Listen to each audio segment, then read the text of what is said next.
Welcome to the LACNETS podcast. I'm your host, Lisa Yen.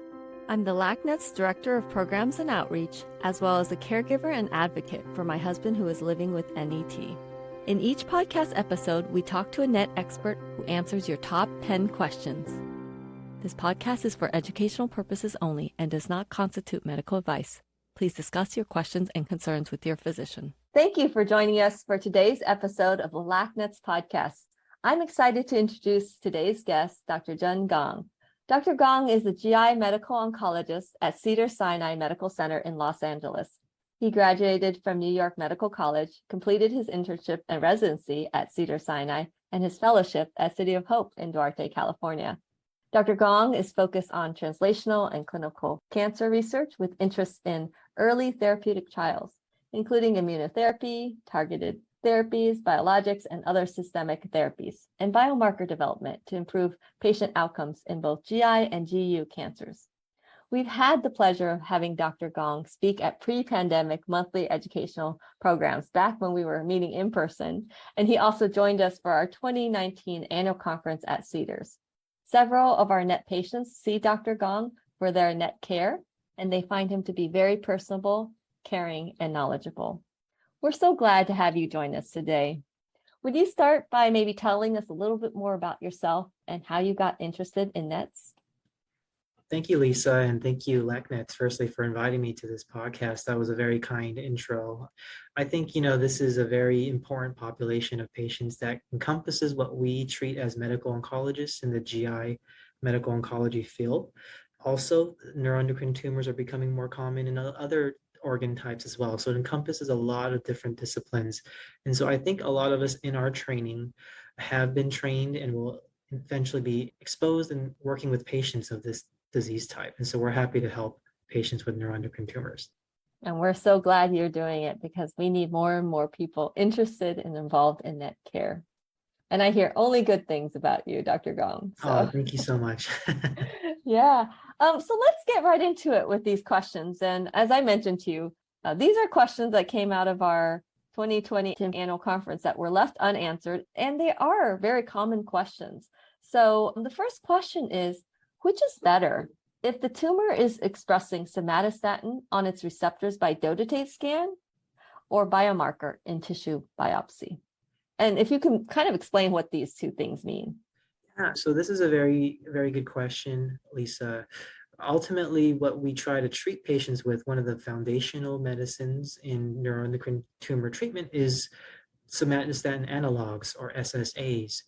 And it's thought that in order for these therapies to technically work, you need to have these receptors present on the neuroendocrine tumor cells themselves.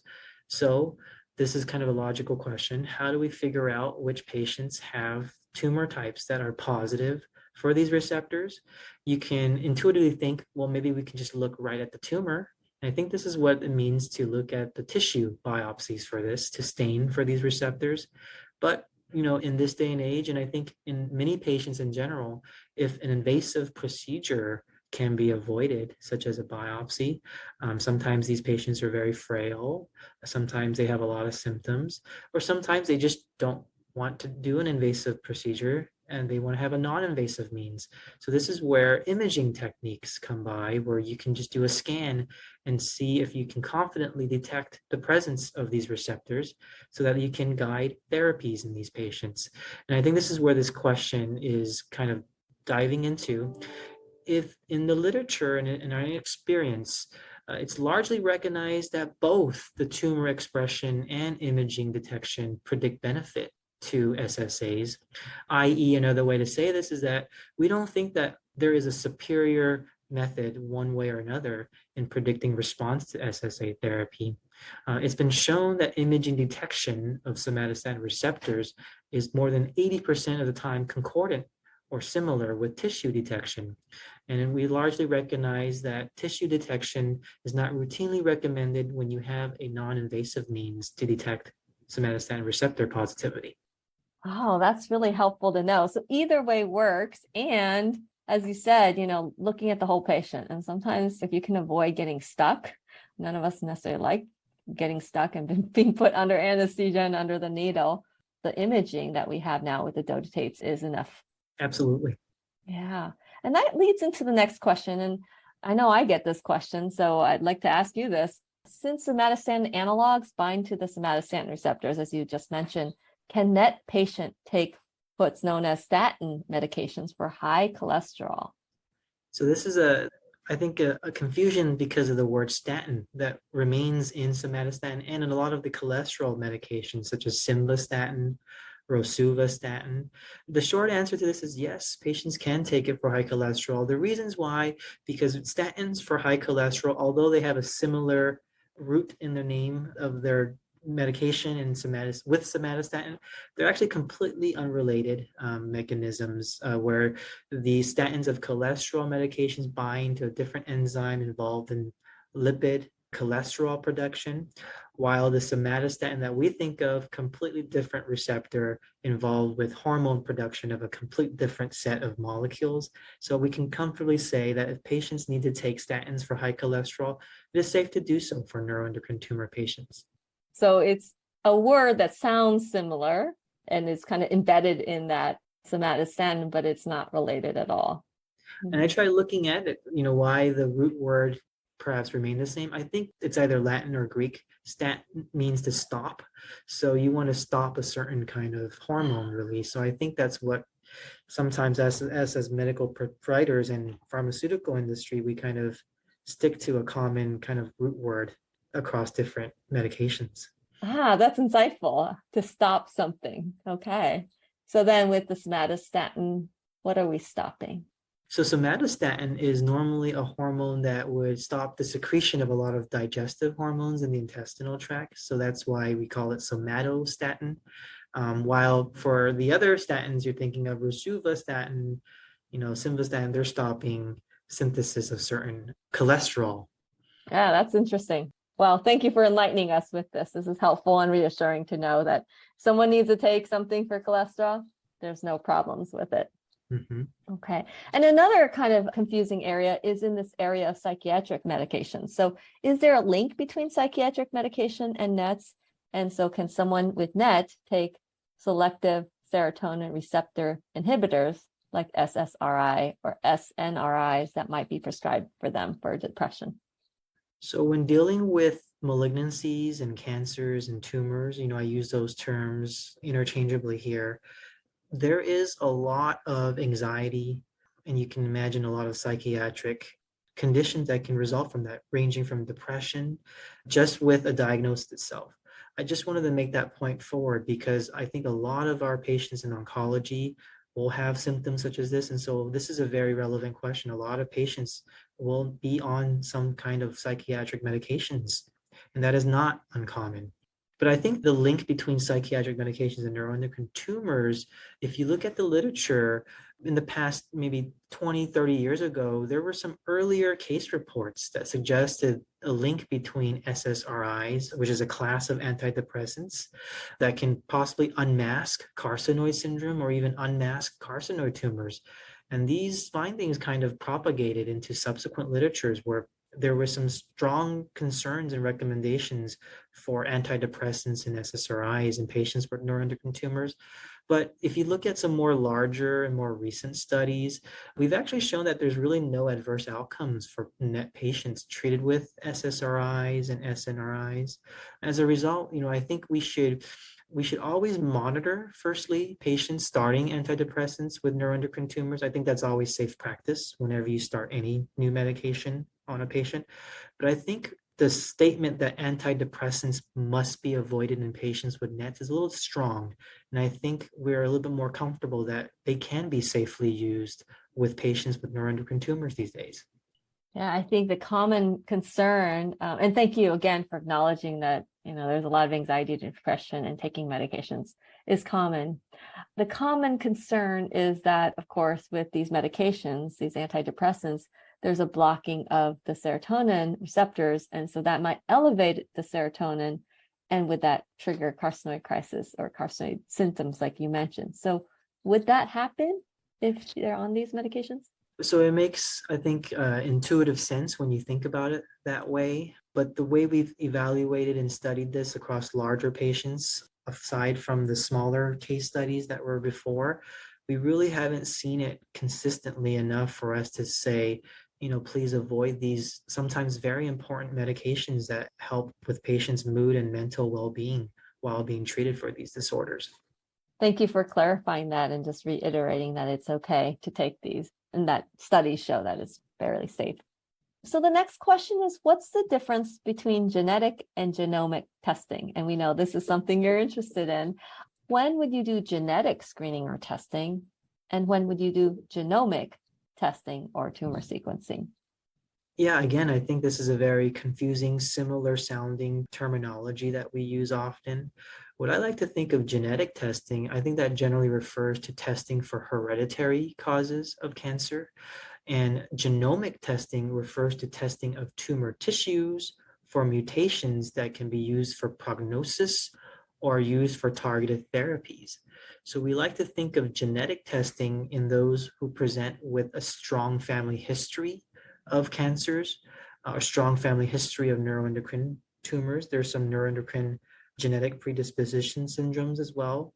So those are cases when genetic or germline testing would be indicated, while we would try to send genomic testing in search for additional therapies, targeted therapies, precision-based therapies that we can use to complement our treatment paradigm for patients with neuroendocrine tumors.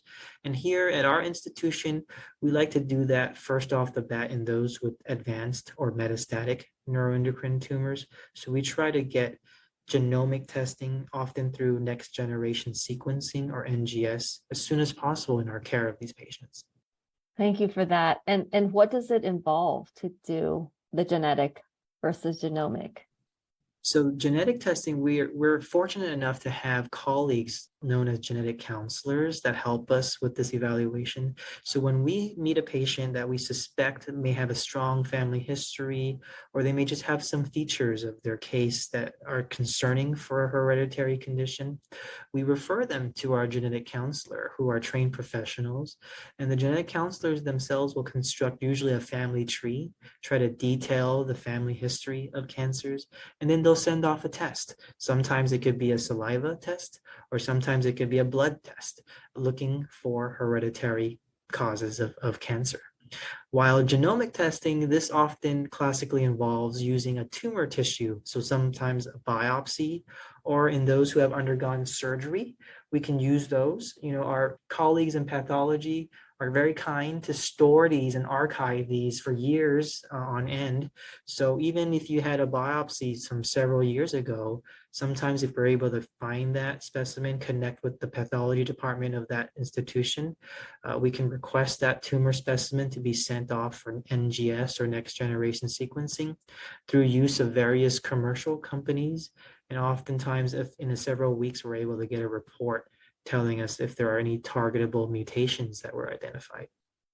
Thanks for that explanation. That's really helpful. So with genetic testing, you would refer to a genetic counselor, and they would do a lot of talking and workup, and then blood tests if indicated. And then the genomic testing would be of tissue. So you would have to have a biopsy or some surgical specimen. Yes, that's right. Okay, thank you for that. So that kind of goes really nicely into the next question. Is it possible to find NET markers on serum or blood by using mass spectrum without biopsies? And is there a promising liquid biopsy? I think that would be a very important technological development if we could have a blood-based test that can tell you that you have a neuroendocrine tumor. Or maybe, I think a lot of companies these days are looking for cancer screening through blood-based biopsy. So I think that this is active and ongoing kind of research. But as of our current, juncture here, tissue biopsies remain the gold standard. And unfortunately, there hasn't yet to be a liquid biopsy that can reliably confirm neuroendocrine tumors, just like tissue biopsies.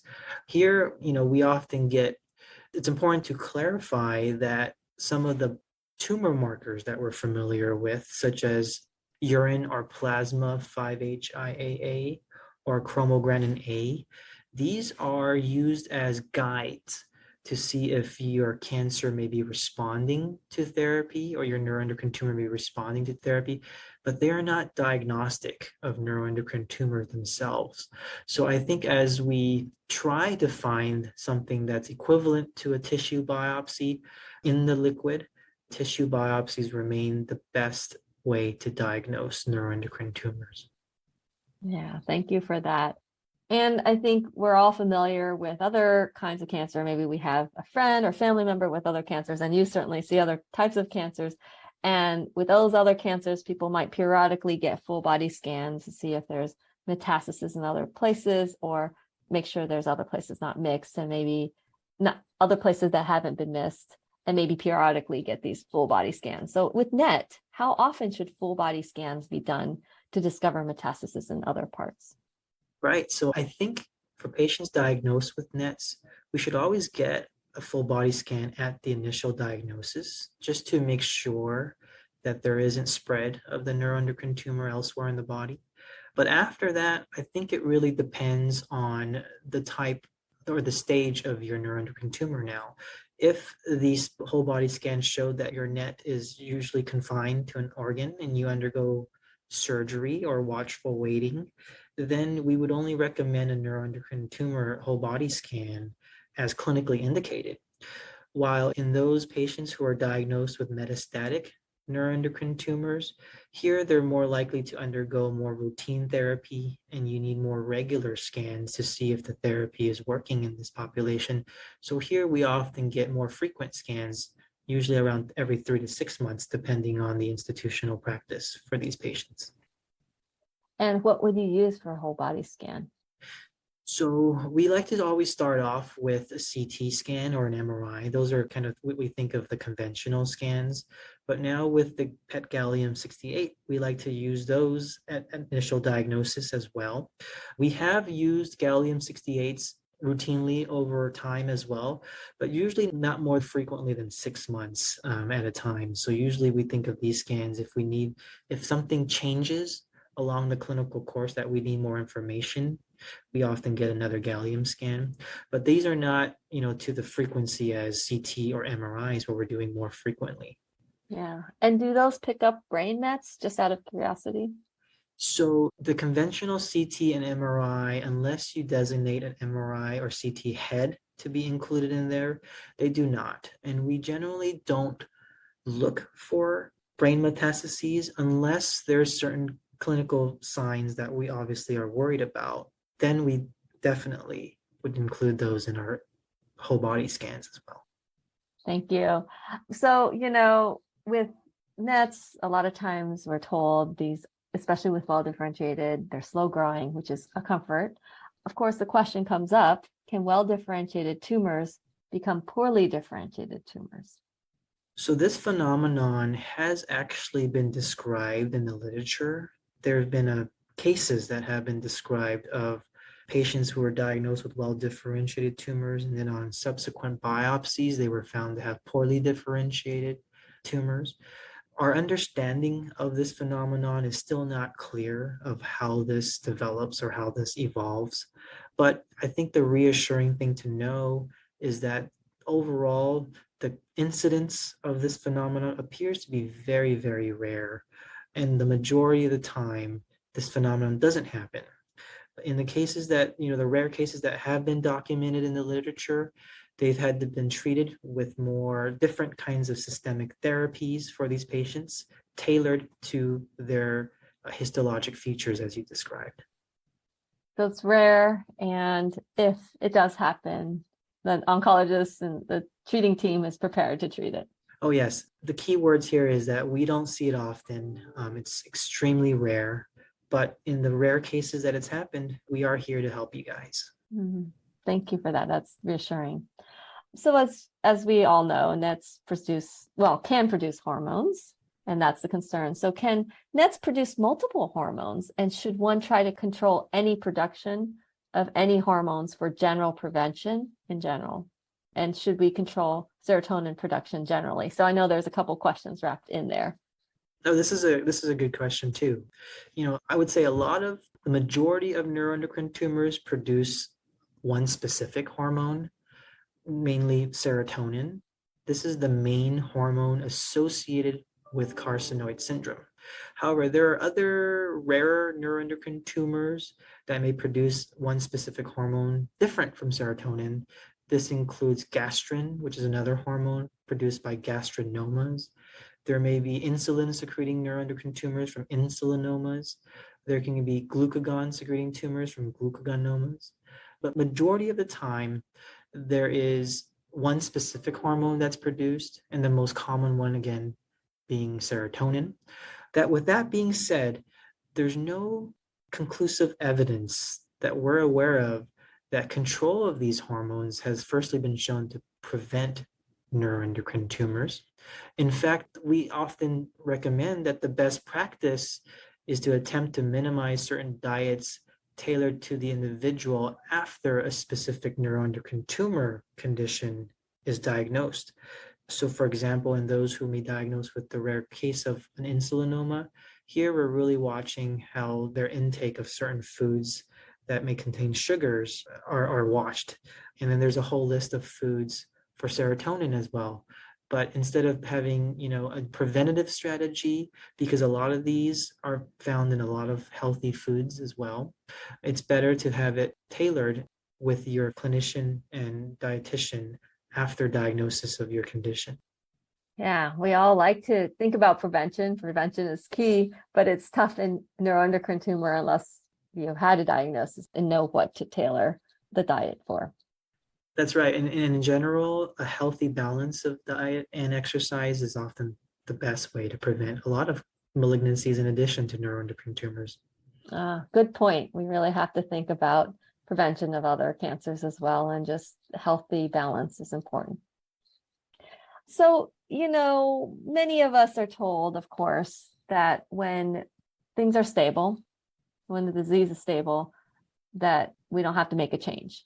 But there are some patients who might have side effects and they are concerned about their side effects, and they might want to get rid of tumors even when things are stable. So how aggressive should a patient be to seek out new treatments when the tumor burden is stable? That's a really good question as well. We often forget that stable disease is what we as oncologists classify as a good result too, in addition to shrinking disease. We lump them together. This means that your disease is being controlled on the therapy that you have. It's true. A lot of patients, I think a lot of us, myself included, if we had the opportunity to get rid of a tumor, we would definitely want to explore that option. And here, I think it's very important that we acknowledge that a lot of these cases should be, as much as possible, discussed in a multidisciplinary setting where we have oncologists, surgical oncologists, radiation oncologists, interventional radiologists, and here so that they are actually gathering together. They review the imaging, the diagnostic workup for a patient, and we can comfortably say, you know what, we actually think we can try to get rid of as much tumor as we can in this patient through surgery or a combination of local therapies, liver-directed therapies as well.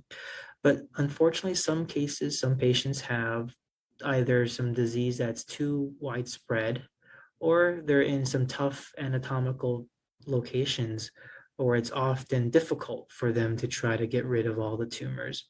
And so I think in those cases, systemic therapies remain the best option. And we recommend what we call standard of care systemic therapies. These are the best we currently have as FDA approved. But that's not to exclude patients from always searching for other options. There are clinical trials undergoing all the time, and we're really hoping to find that new breakthrough where even patients who are not candidates for surgeries or local therapies, maybe there will hopefully be that breakthrough systemic therapy that can get rid of all the tumors. So I think it's always helpful for patients to be informed and aware of that there is ongoing developments that, if not developed now, maybe in a year, 2 years from now, it's possible. Yeah, that's really helpful. I mean, that reminder that everything needs to be tailored to the patient, and the encouragement to stay informed and empowered. So we are always a step ahead and kind of can know what's out there, both the standard of care and also clinical trials and what's on the horizon. Mm-hmm. And a plug for clinical trials so that we can be part of shaping the future. Yes, absolutely. Yeah. Well, as you know, many NET patients also have tumors in the liver, and that becomes an issue of concern in terms of liver function. And then many medications in general might affect the liver. So this question comes up quite frequently. How common is having issues with liver functionality? And if it happens, what are the signs of liver failure due to tumor burden? So I'll start off with the second question. Signs of liver failure due to tumor burden usually manifest with symptoms such as buildup of fluid in the abdomen. Other times it can be in the lower extremities, and we call this edema, and it can look like abdominal bloating. But you could get other signs such as jaundice, which is characterized by yellowing of the eyes. You can even have itchy skin. You can sometimes have confusion as well. And sometimes you can have dark colored urine, almost described as Coca-Cola. Fortunately, despite these scary signs that can sometimes happen, we don't see a lot of patients with liver failure with neuroendocrine tumor.